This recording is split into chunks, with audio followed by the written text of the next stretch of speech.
All right, good morning, everyone. I'd like to call to order the Skagit Transit Board of Directors meeting for November 8th, 2023. The time is now 9:03. Would you please stand and join me in the Pledge of Allegiance?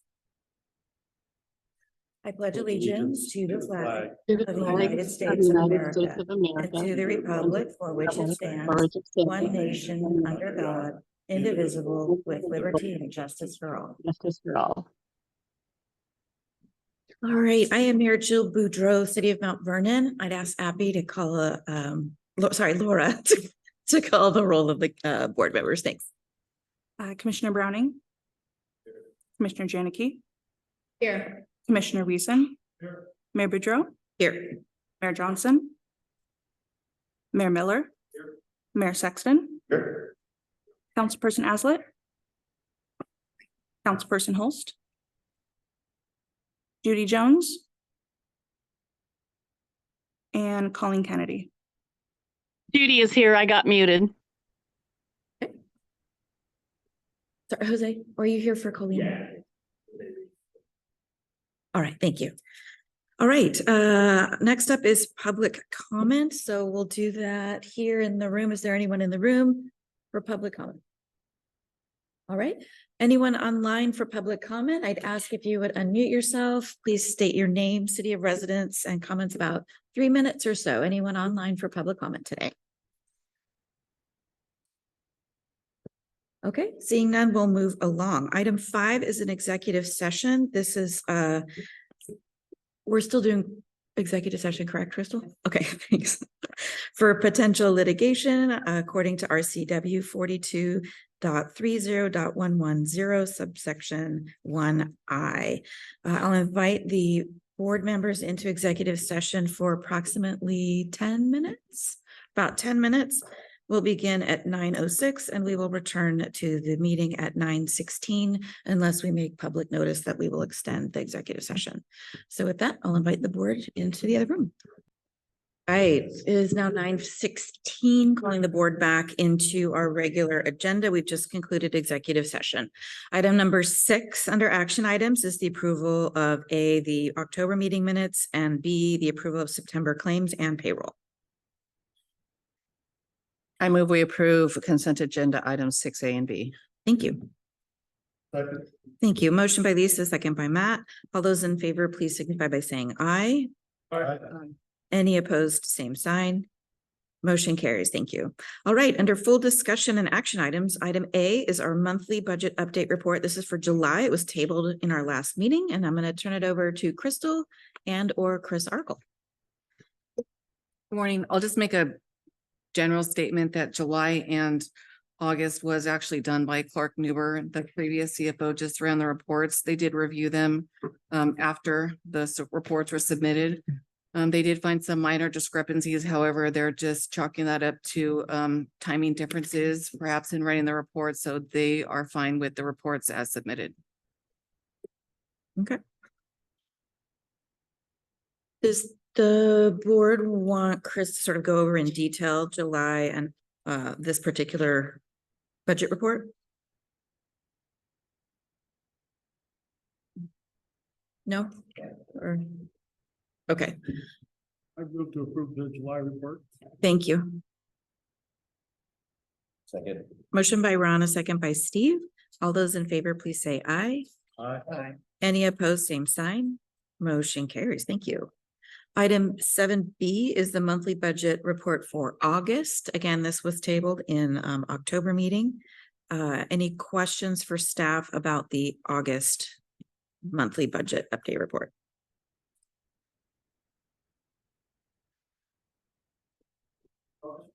Thank you. Good. Motion by Ron, a second by Peter. All those in favor, please say aye. Aye. Any opposed, same sign. Motion carries. Thank you. All right. Item 7C is the monthly budget report for September. So I'll turn this over to Chris Arkle for our update. Chris. All right, so for revenues for September, we collected sales tax of just under $1.5 million. 2022, that's up from 2022, which we collected 1,471,789. Chris, can you use the microphone a little? Am I closer? not getting in there? Thank you Okay, so that's a little much. bit better. Better, Okay, yeah. thank you.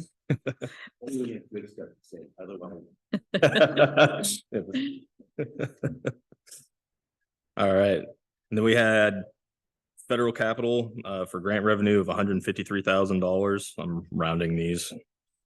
Fair revenue for September was $58,000. Last year, that number was $70,414.21. That's $53,266. And in 2020, it was $49,500. I believe that we collected something last year in 22 for September that makes that number pop a little bit more. Is that correct? Yeah. So otherwise, if we factor that out, I believe we are on an upward trend from 2020 still. Capital expenditures, we had route improvements of $1,384, revenue equipment of just under $45,000. MOA2, we spent $285,000. Our ending cash for September of 23 is $4.3 million. September was $6.4 million, and September of 2021 was $6 million. Currently, our investments, we have $5,275,000 in operating facilities. We still have $10.4 million. Our capital replacement is at $4,737,000. And then our non-designated fund is at $1,580,000, totaling out to roughly $21,992,000.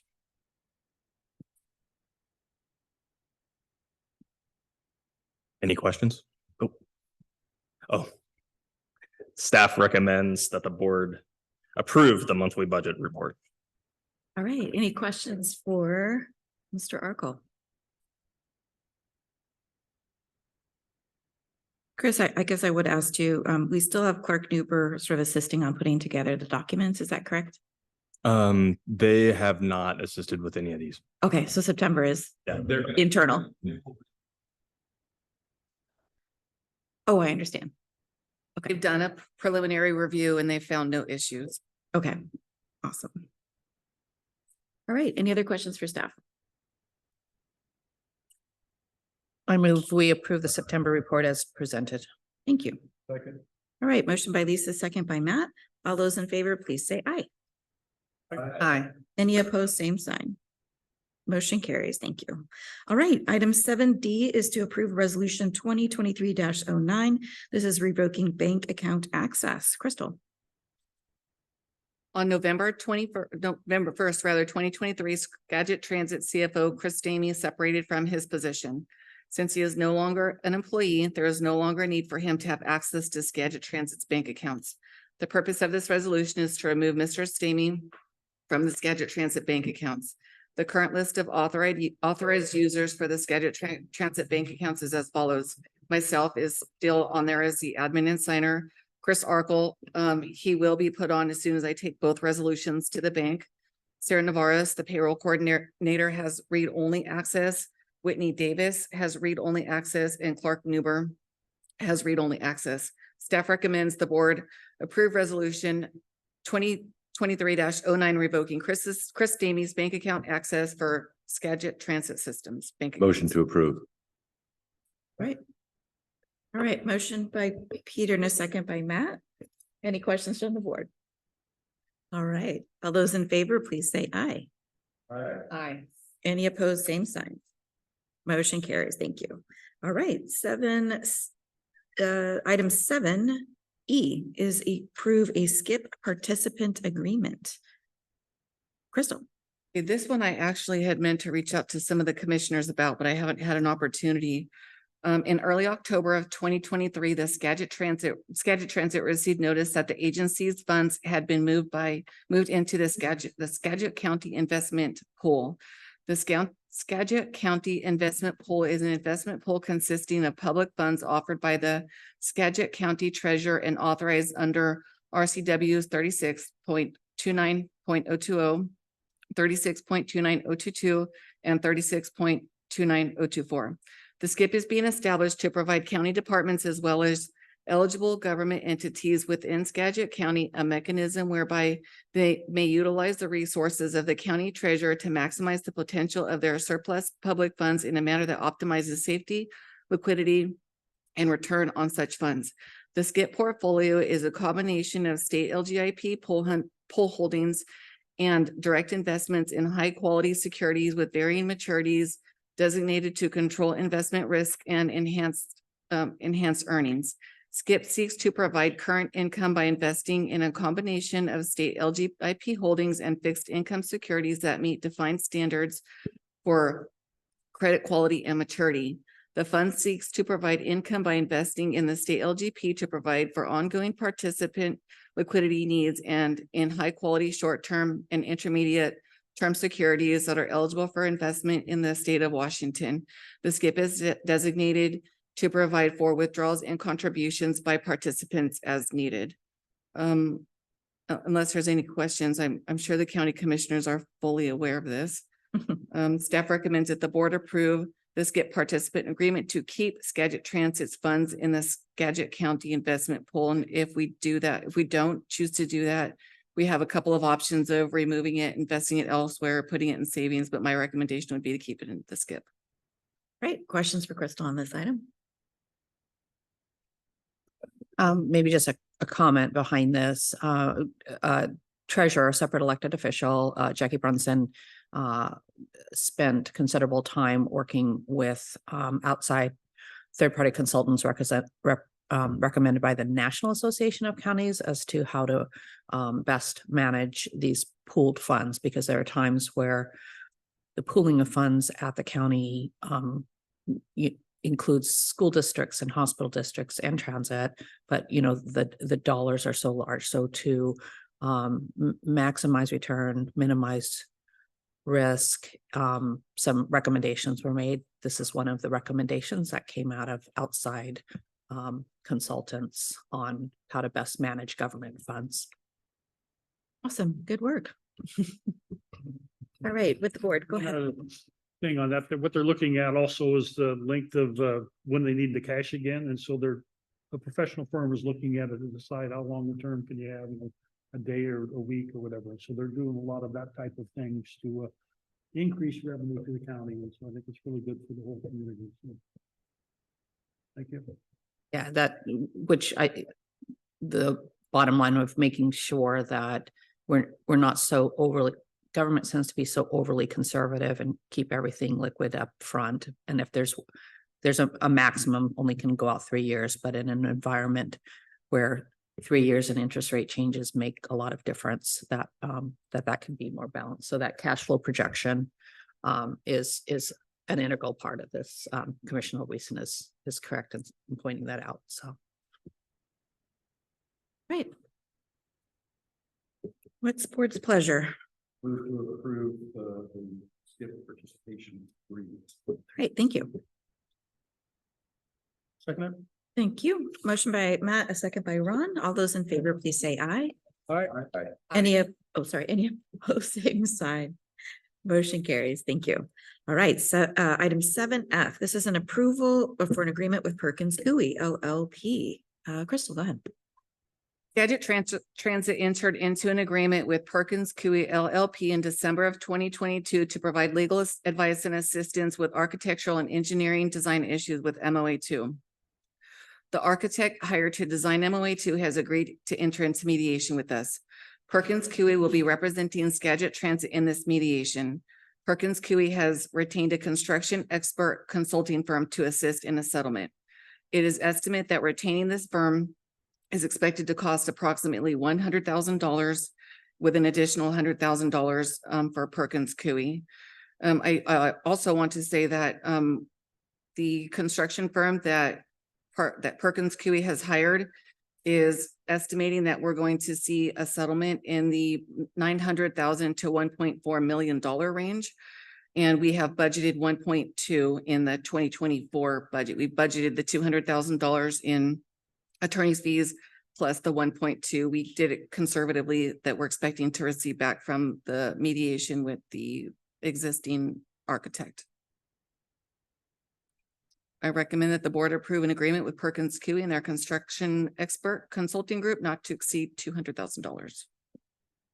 Questions for Crystal on this? You know, having walked out on that site when some of those architectural details were constructed and appearing to fail. I think we absolutely have to go this route. I'm glad we're going through mediation first without having to outright file a lawsuit, but the architecture and design of that. I just think of those awnings that were under snow weight and had to be propped up really fast before they ripped off the building. So I would move to approve this recommendation to enter agreement with Perkins Coie and their construction consultant. Thank you. Motion by Lisa and a second by Steve. All those in favor, please say aye. Aye. Any opposed, same sign. Motion carries. Thank you. All right, moving into our informational items. Item 8A is our CEO update. Crystal? Move right into the budget presentation. Sure. I think before we start our budget presentation, I just want to chat with the board. There's no action today at all. It's just the preliminary introduction of the budget document. And in talking with both Vice Chair Mayor Miller and Crystal, we feel that a budget workshop at the first week of December, I think, is warranted. What I'm going to propose is a Zoom, meeting where we can just go over what's presented today, ask more questions of staff, and that way we'd be adequately prepared for a budget adoption at our normally scheduled December meeting.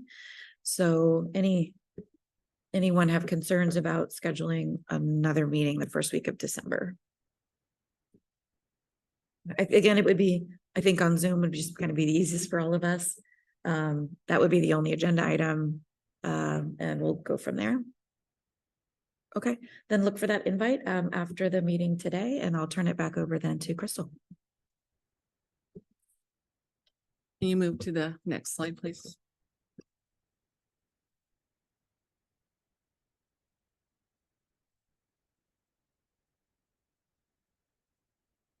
This slide shows our 2023 proposed budget that was presented to the board last year, our expected actuals, and the differences. As you can see, the 2023 budget was submitted to the board last year, showing a $1.5 million deficit. Fortunately, that is not how the year is ending. Our proposed operating revenues were proposed to be just under $21.7 million, and we've estimated that revenues will come in just under 26.7, which represents a surplus of approximately $5 million in operating revenues.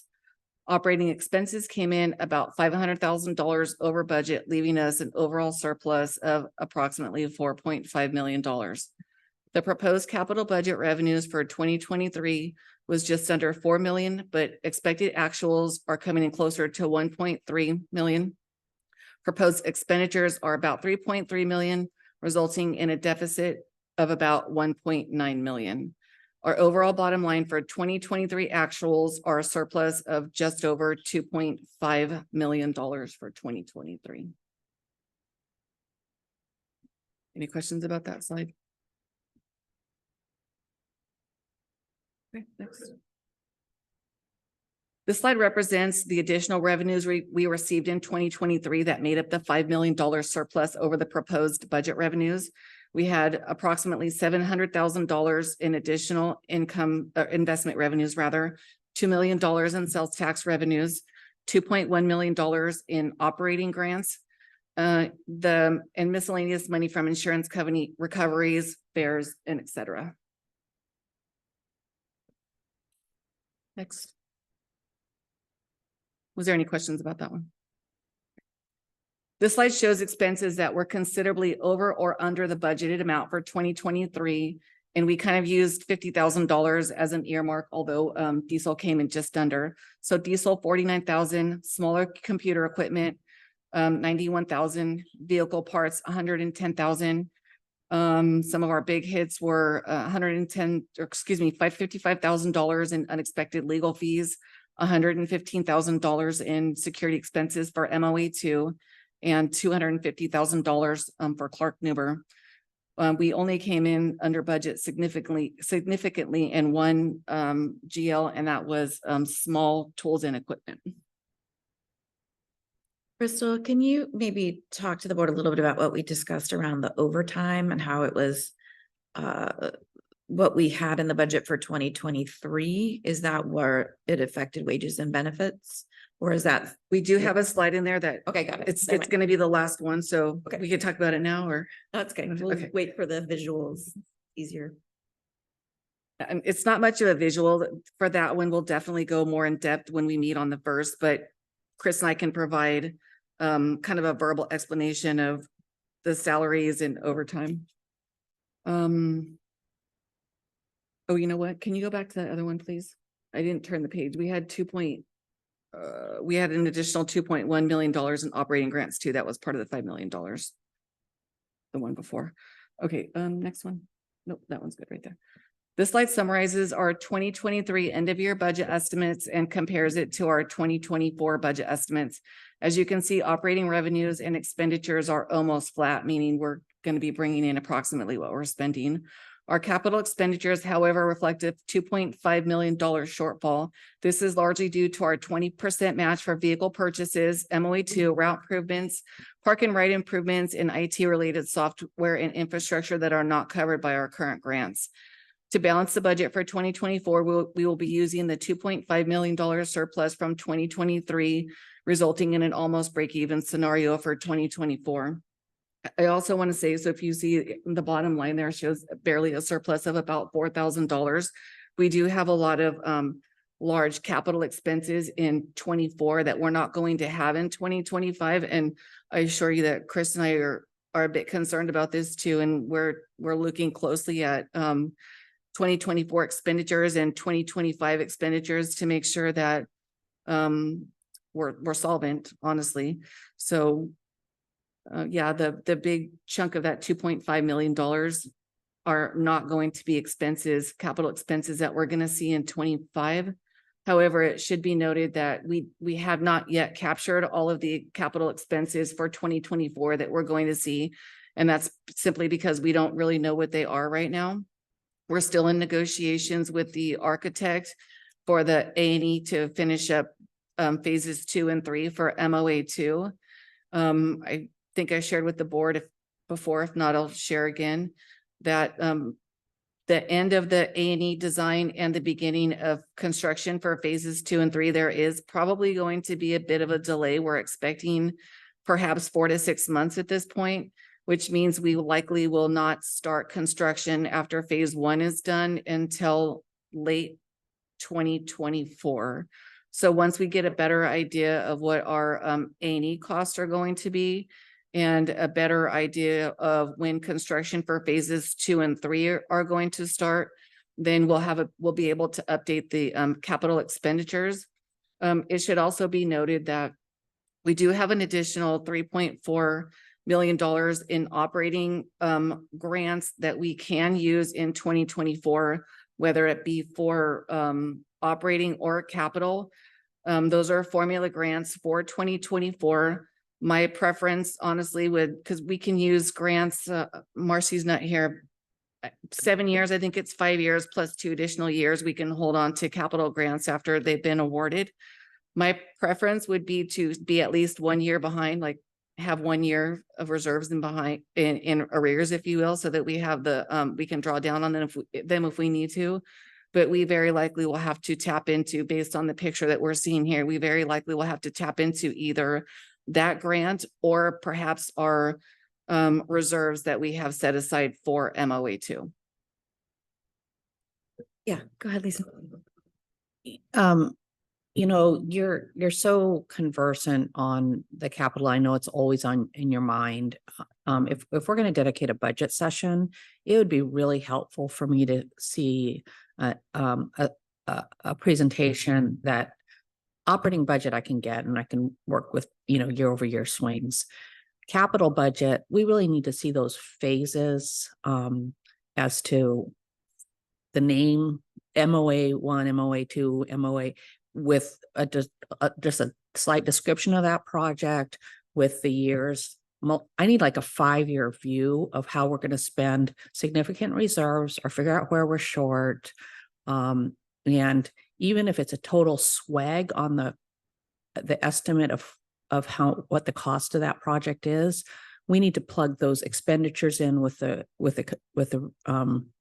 applicable resources that are potentially there, because I can't keep it straight in my head. So I'm guessing there's probably others who can't do that either.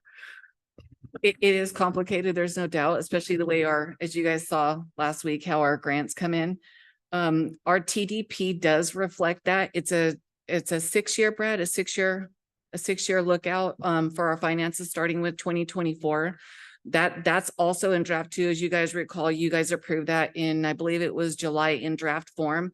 Now that we have some more solid numbers for our 2022 budget, that's one of the things that's on Chris and mine's to-do list, is to update that so that it will give the board and the public, honestly, a more accurate picture of what our expenses for MOA2 are going to look like and where those funding sources are going to come from. And we know that we still need to go out and look for more grants, and Marcy's always actively out looking for more grant opportunities for us. I So really appreciate Commissioner Janicki pointing that out, because I've also been concerned. I thought I was the only one. So thank you for that. And I do need to see something a little more visual so I can just kind of go, so I can see it in my head. So good. That's, I appreciate what you can bring to the next meeting, to the budget session. So we'll try to update the TDP before the the first week of December budget meeting, and we'll have that to present to the board then. And I don't know, I mean, format wise, and I always think about leaving breadcrumbs for, later for members of the public and for later, but perhaps either by reference or by direct inclusion into this 69-page document that we got called preliminary budget, that capital component, that multi-year capital look, could actually be included in that document definitely. up towards the front. Yeah. It's just, Okay. I need all the connecting points I can get, because I won't even remember to look for a TDP. That's a great idea. We'll make sure we incorporate that into the final 2024 budget. Okay, great. Documents. Excellent. Okay. Chris and I actually worked on this late into the night last night via Teams, but I'm going to have him speak to this because he's the one that really prepared this document. So I'm also kind of piggybacking on some prior work that was done with this. Yeah. I'm also kind of piggybacking on some work that was prior done with this. So what this is showing us is the budget to budget wages increase from year to year. So the total amount for wages at 11,602,431, that is the 2024 wage and salaries for 2024's budget. The adjustment column is the increase from 2023. And so we had a 17.1% change year to year. Now, if we back out the overtime, and that was 524,000, which we haven't budgeted for in the past, that number changes to about 11.8% increase.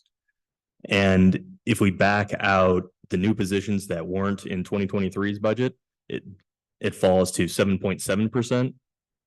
And those 4 positions, I believe, were $400,000. So the wages, if we eliminate all the new additions to the budget for this year, wages only increased 7.7%. Is that just for bus drivers? No, that's everybody. Okay, so I feel like we need to take a closer look at this, and we can break it out and look at bus driver versus the rest of the agency's staff, because my recollection was that it was 24% and 11, it was closer to 35%, and you did an average here, right? This is the entire this is all Skagit Transit here. This isn't being broken out by drivers or admin. It's just everybody.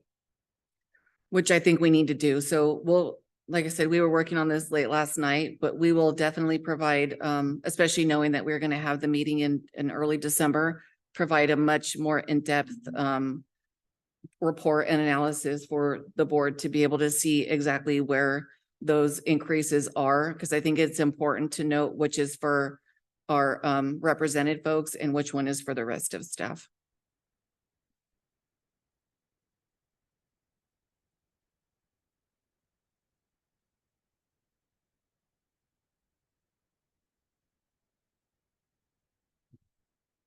So this slide just simply lists out budget by department. Again, we can go over this a little more in depth at the December meeting, but you can just do a high level look at, I mean, obviously most of our budget's coming from fixed route, para, vehicle service and maintenance.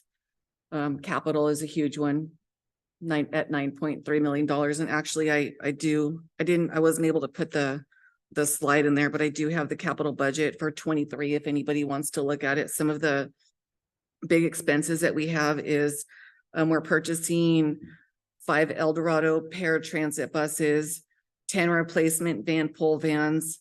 We have budgeted some staff vehicles, 4 different staff vehicles these are all replacements, I believe. Some new shop equipment, forklift. Oh, this is 23. This is not, I printed out the wrong one. Can you go to the next slide, please? There we go. 4.1 for revenue vehicles. So we're purchasing some more 40-foot buses, $634,000 for ride share, $93,000 for staff vehicles, $8,000 for shop equipment, $455,000 for route improvements, $270,000 for Skagit Station parking rides, a big chunk, $752,000 IT infrastructure and equipment. This is some of the COOP equipment that we talked about for our continuity of operations. And then of course, MOA2 at 2.9, which again is not reflective of our true budget. So that needs to be updated as we get, as we have better idea what our numbers are going to look like. I also want to point out that some of these items that we have budgeted for capital in 2024, as we move through the year, we're going to be monitoring all of those really closely. And if we deem that it's something that we shouldn't do, or we need to push to perhaps the next year, we will do that to, watch our expenses. We're definitely going to be watching our expenses closely, especially versus our revenues. I would also just the document that the board received, and as you're going through that, you'll see capital projects in detail on page 10. So. And that's it. Any questions on the budget?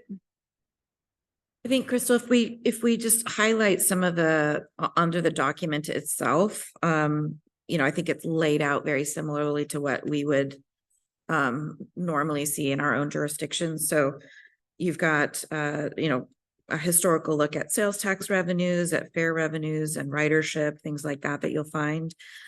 You'll find on page 7 is the grants, the listing of all the detailed grants and the dollar amounts that are expected in 24. Then there's a budget highlight, which is one of the slides that were shown, staffing summary, capital budget again on page 10. Reserve account balances. This is kind of interesting for me to see on page 11. And then the rest are all the details of the budget worksheet. So you can see the 2021, 22 actuals, proposed changes and all that. So a lot of the detail is in that particular document.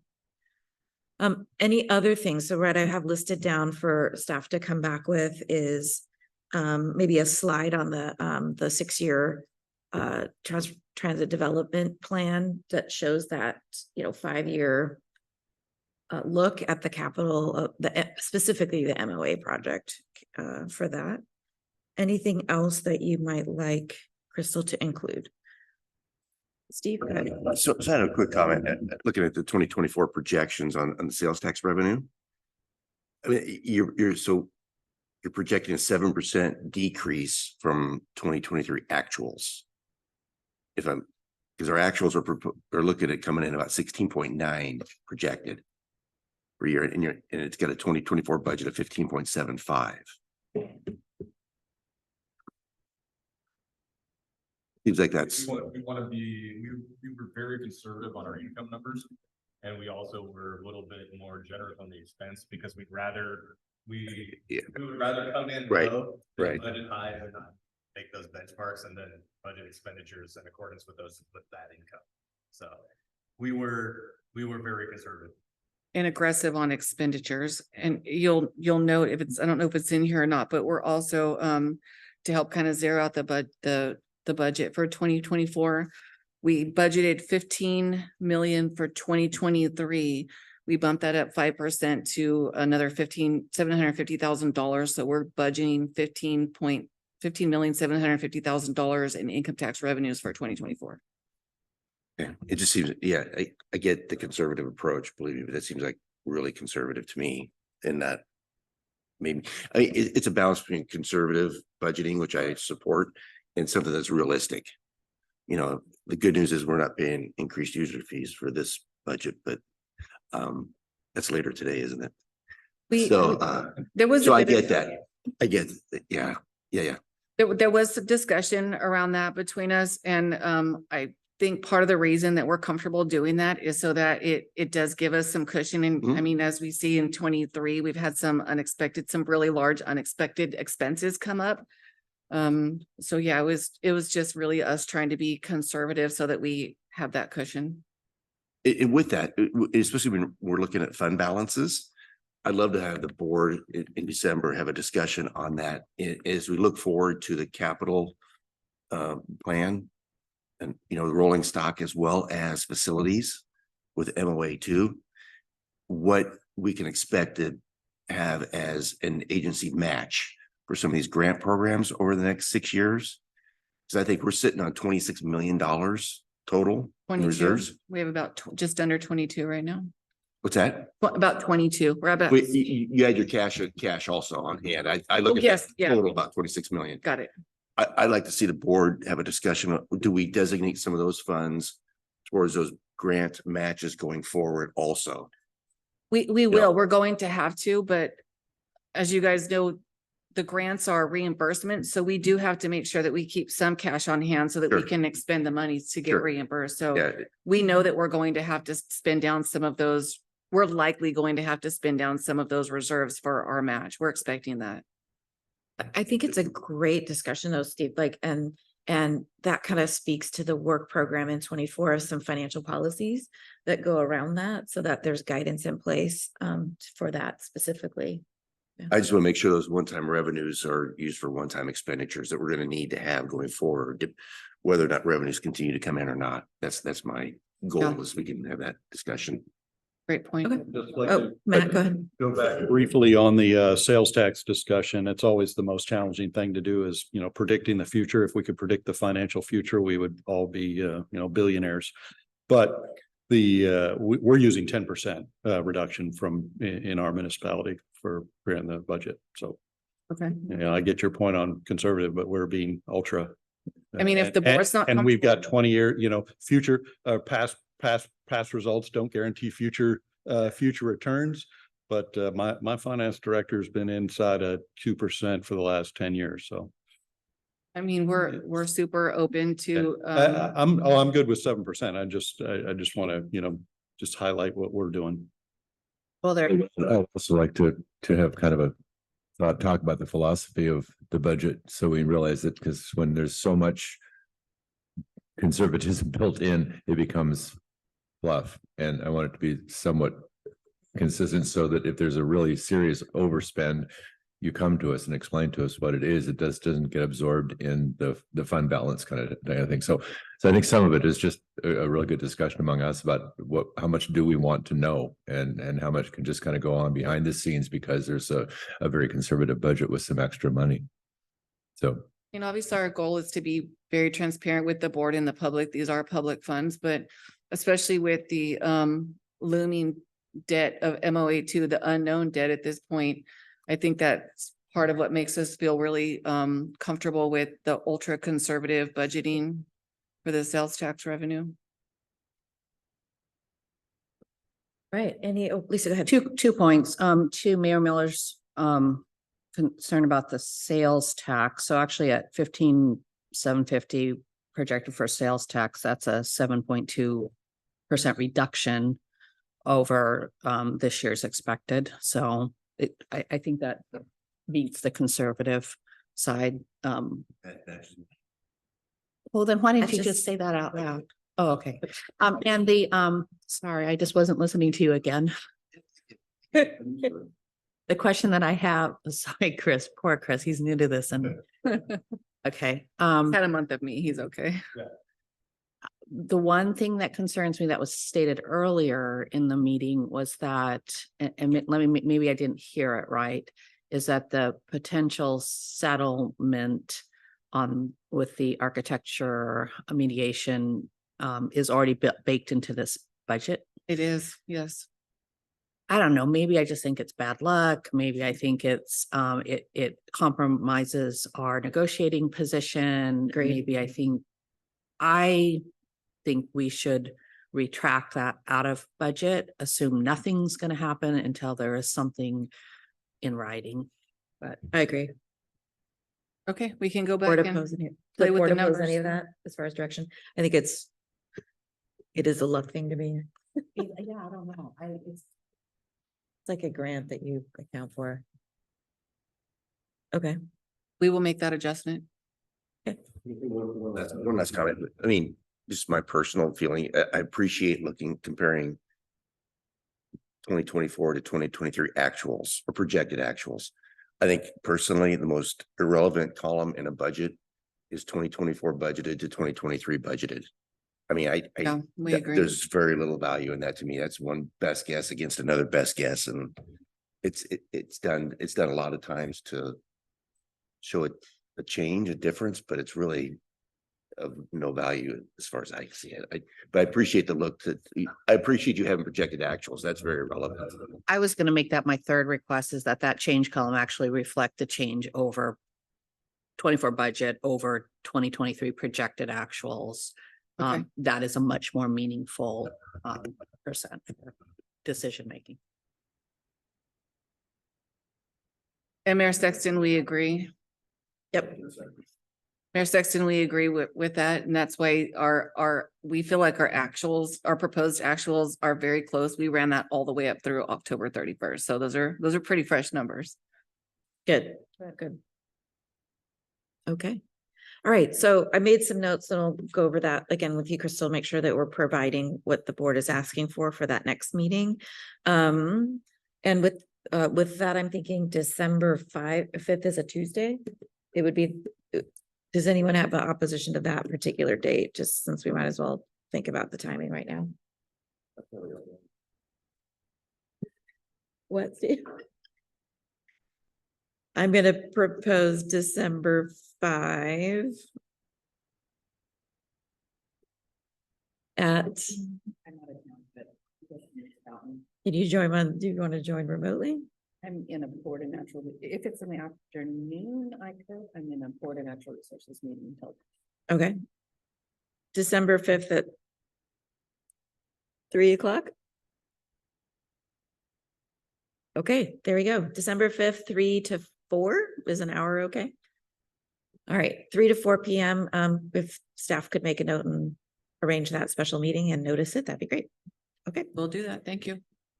Okay, next up on our item is information items is a presentation about Remix, and this Brad Windler's gonna, I think, take this one for us. Go ahead, Brad. Thank you, Madam Mayor. Earlier this year, Skagit Transit came to the board staff and asked for permission to buy an additional module for our Remix planning software. Previously, this software for us had helped us make sure that we were meeting the demographic goals of our routing to serve the target populations and where they live in Skagit County. There was an additional module that could help us find efficiencies with how we schedule our vehicles and our drivers. And I'm happy to discuss that a little bit today because we have found that we have been able to create some efficiencies in our presentation. Oh, Nick, could you share our screen up there for the presentation? It's in the board packet.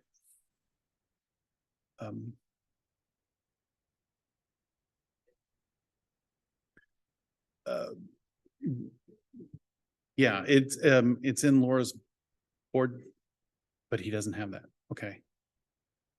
Okay, all right, so we'll just go through, it's in the board packet that you, the board members have in front of them. Unfortunately, I won't have anything for folks online. So this came about, the timing for this system and this particular procurement came about because in January, we're going to have a service change that was going to bring some increases into our frequencies in the our routes in Western Skagit County. The Route 513 was going to increase from every 3 hours to hourly service effective January 2nd. And it will interline with our Route 101 that serves the Burlington area. This will also allow us to increase the frequency of our Route 615 that runs from Skagit Station through LaConner and out to March's Point from every 3 hours to every 2 hours. And this would significantly change some of our scheduling that was going to go on with our drivers and our operators. So on the second page where it says Remix software at the top, I've got some pictures of how this software works for us and how it outlines individual pieces of work, and you can highlight it. What we were able to do is currently we operate 49 drivers on a weekly basis. We have 49 bids that we shifts that we bid out, sorry, and we're using 22 buses. Under our old system of plotting out work and resources, we would have stepped up to 51 drivers and 23 buses. But using the Remix software, we were actually able to restrain our needs to 50 drivers, cutting one position or holding back one position that we wouldn't need to add. And we were able to hold ourselves to 22 buses. We wouldn't need that additional bus in service. And that comes because of the way here on the top half of your presentation, you can see the way the work is laid out. We're able to adjust it, cover everything. And this helps us because we've been having a lot of increases with paratransit. And for the last few years, all new drivers that have come in have been getting cross-trained so that they can do both paratransit as well as fixed route service. And this was built to give us some flexibility with the workforce so that we could have the same reserve pool for drivers who go in on our extra board and cover both sides. We wouldn't need separate pools. But it was also at some point in the future, we were going to start crossing over and being able to use the efficiencies that we can build into this. So we actually were able to take 41 hours of paratransit service and put it into our fixed route bid to use the full, because we had hired for a full 51 drivers. When we plotted out our service increases for the year, when the budget was done, it was assumed that we would need 51 drivers, and we have hired to that level. So this enables us to use our full workforce. And we've had some significant increases in paratransit. So in 2021, we had a 10% increase in paratransit over the prior year. 2022 saw a 26% increase. And 2023, we're looking at a 23% increase over last year, which makes us wonder what we're going to see next year for a paratransit increase. Paratransit is an on-demand service. So when we have an increase, then we have to put out more vehicles and more drivers. So being able to use fixed route drivers and paratransit service and maximizing the use of our existing staff is going to help us control costs. So overall, we were able to reduce the time needed to create the bid from weeks down to a few days. We reduced the number of drivers needed by one. We reduced the number of coaches we need by one. We were also able to reduce the number of staff cars by one. We have provided 2 consecutive days off for all drivers, and we have allowed consistent start times for most drivers. So if drivers are starting in the morning or in the afternoon shift, that's generally what they work throughout the week. And we've used that manpower savings and fixed route to help us meet our paratransit demand. So in the future with Remix, we're looking to reduce the amount of time that our drivers spend deadheading.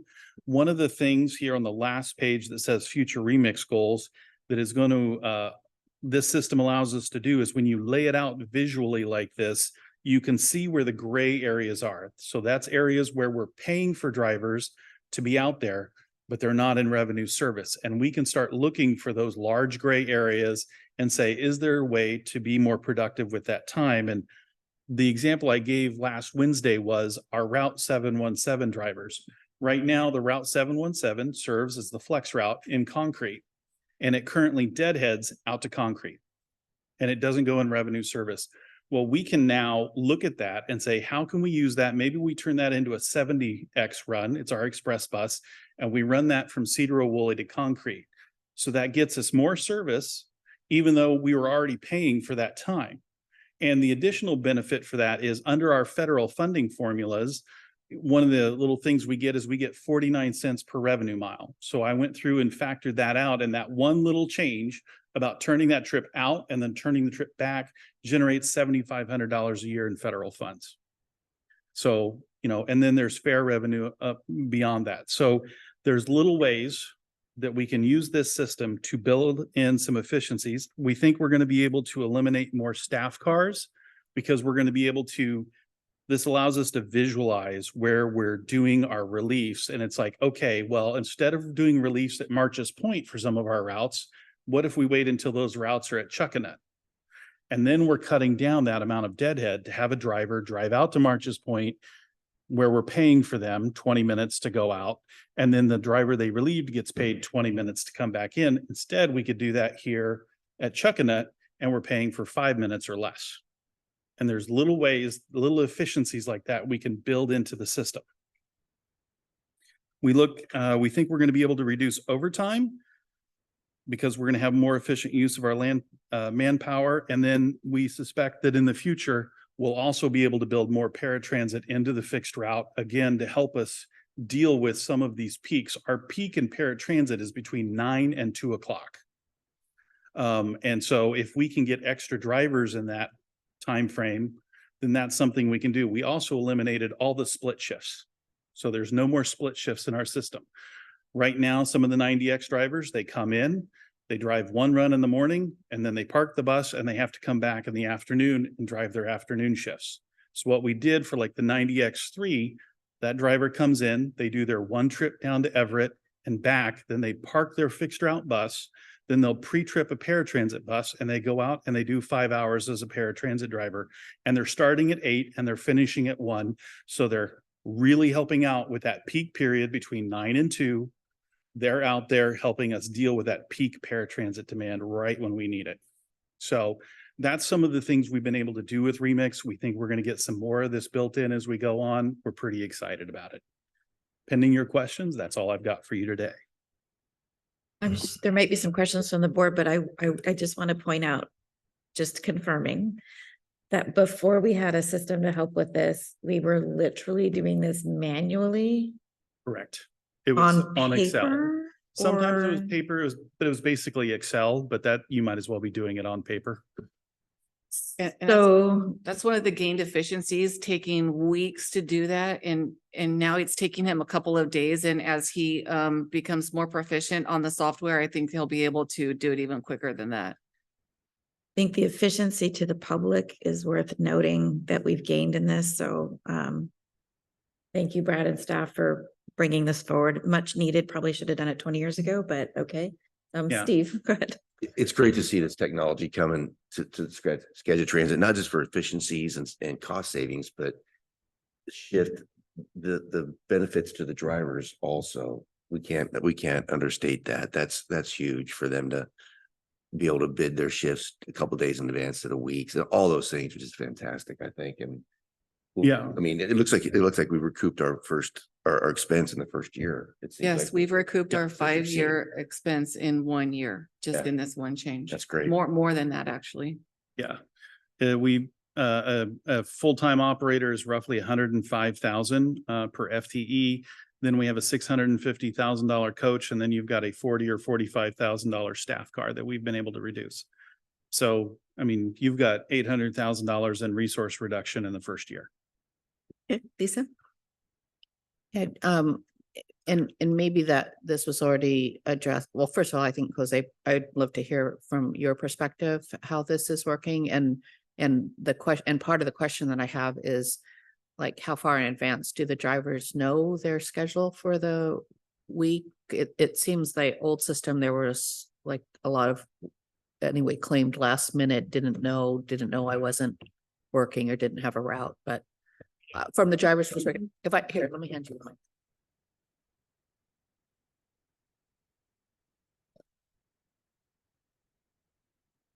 I'm just filling in today, so I haven't been part of negotiations recently. I was the former union president. I'm just filling in today because she's out. I'm not sure this is the right forum to discuss it. I'm not sure how much of this has been negotiated with the union because we weren't told until the day before the changes were going to be made.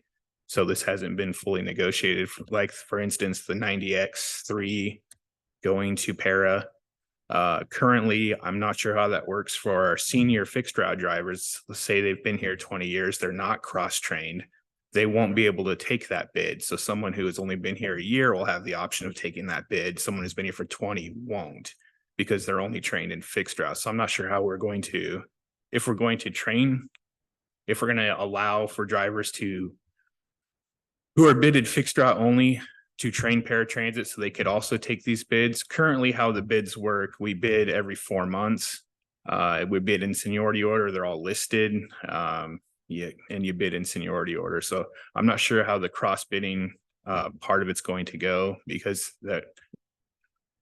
I understand that we started this all started about when I started working here about 5 years ago, doing both. So you train paratransit, you train fixed route, you come in cross train. So I would do a 90X3 in the morning, come back, drive paratransit for 4 or 5 hours, then go do the 80X closing.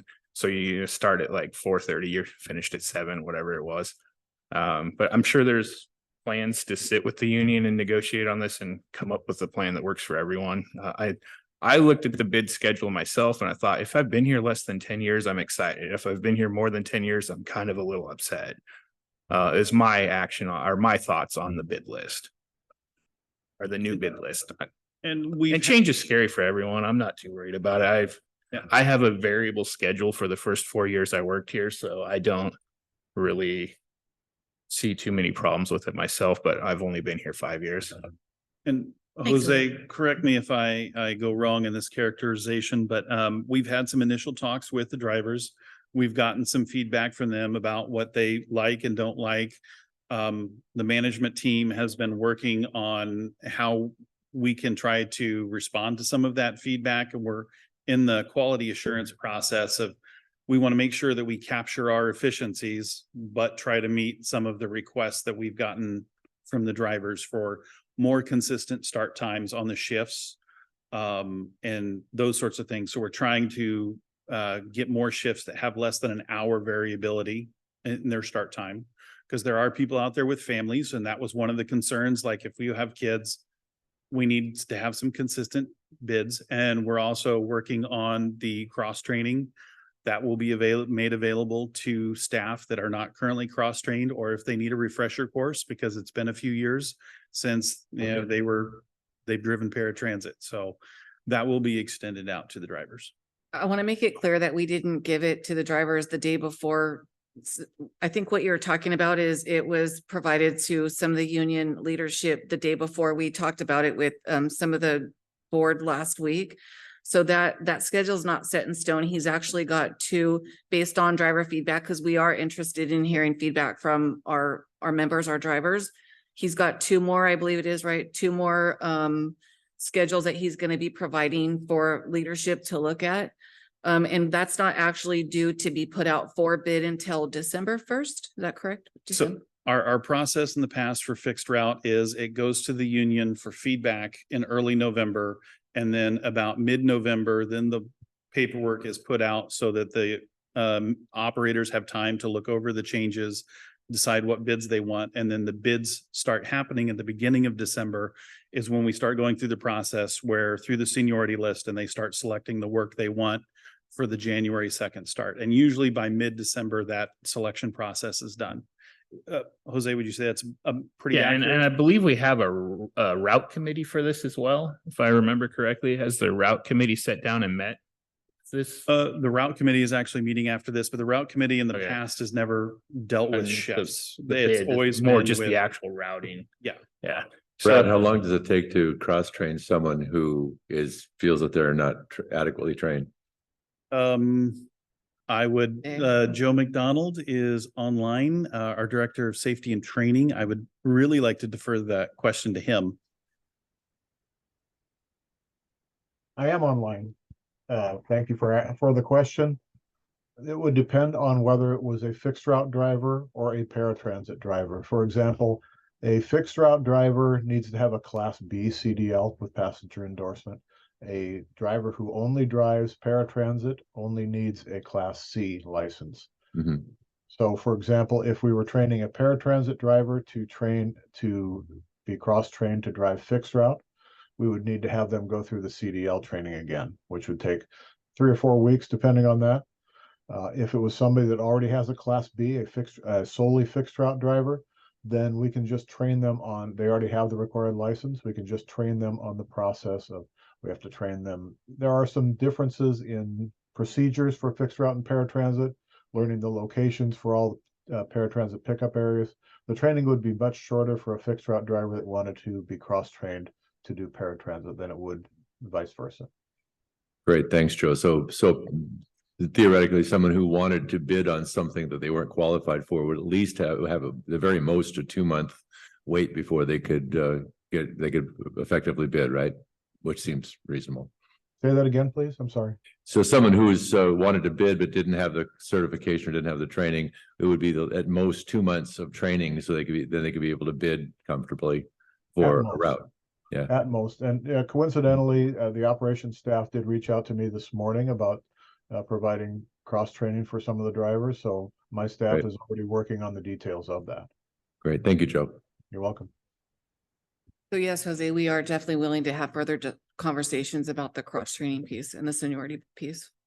All right, Brad, thank you for the information. I think it's incredibly clear the benefit to the public on these routes with the software.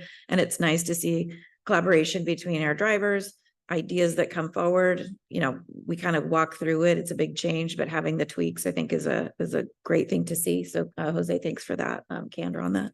Oh, go ahead, Ron. Just a point of information of the 51 drivers there, how many are cross-trained, how many can only do fixed route, and how many can do, you got those numbers for us so we can understand? I don't know the exact breakdown of how many have been cross-trained or not, but we can certainly get that and put that out in an email.